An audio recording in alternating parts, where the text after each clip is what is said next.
Hey guys, welcome back with me again in this channel. On today's tutorial, I'm going to show you how you can add recorded audio from your phone into CapCut. So you can open the CapCut app first and then add the videos that you want to edit. Then here, you can just click on the add audio options at the bottom. Click on sound. Then click on this folder icon in here. Go to the device options, and here you can just find the audio file that you recorded before. So for example, here I'm going to add this recording.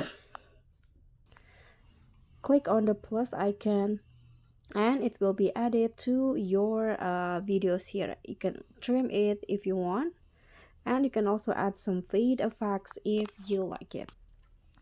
So that's all for me. Thank you so much for watching. Don't forget to like, comment, and subscribe. Also click on the thanks. Bye.